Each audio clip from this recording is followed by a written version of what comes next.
Putusan sela merupakan putusan yang belum menyinggung mengenai pokok perkara yang ada dalam sebuah dakwaan. Putusan sela mengadili suatu peristiwa apabila terdakwa atau penasihat hukum mengajukan suatu keberatan karena pengadilan tidak berwenang mengadili perkara atau dakwaan tidak dapat diterima atau dakwaan harus dibatalkan.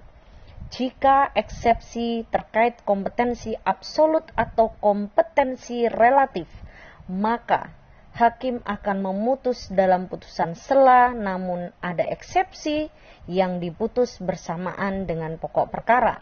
Misalnya eksepsi atas dakwaan yang dianggap obscure libel. Berdasarkan pasal 1/32 KUHP, terpidana adalah seseorang yang dipidana berdasar putusan pengadilan yang telah memperoleh kekuatan hukum tetap. Di sisi lain, suatu putusan sela terjadi saat diajukan oleh seorang terdakwa atau penasihat hukumnya. Dalam konteks ini, seorang terdakwa adalah seseorang yang dituntut, diperiksa, dan diadili dalam sidang pengadilan yang sebelumnya menjadi tersangka, sebagaimana dalam pasal 1/14 KUHP.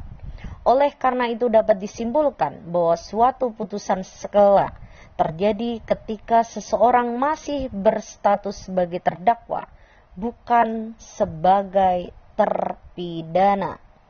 Sehubungan dengan hal di atas, maka kedudukan putusan sela berada pada pengadilan tingkat pertama, misalnya pengadilan negeri.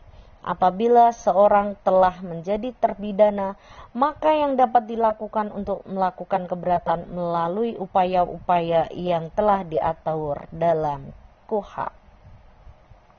Putusan sela pada pokoknya menyatakan menerima atau tidak menerima keberatan terdakwa atau penasihat hukumnya atau atas salah satu materi, misalnya mengenai pengadilan tidak berwenang mengadili perkara atau dakwaan tidak dapat diterima atau surat dakwaan harus dibatalkan. Jika eksepsi diterima, maka dakwaan tersebut tidak dapat diperiksa lebih lanjut. Sebaliknya, apabila hakim menyatakan menolak keberatan terdakwa atau penasihat hukumnya atas salah satu materi sebagaimana dimaksud di atas, maka dalam dakwaan tersebut akan dilanjutkan dengan agenda pembuktian.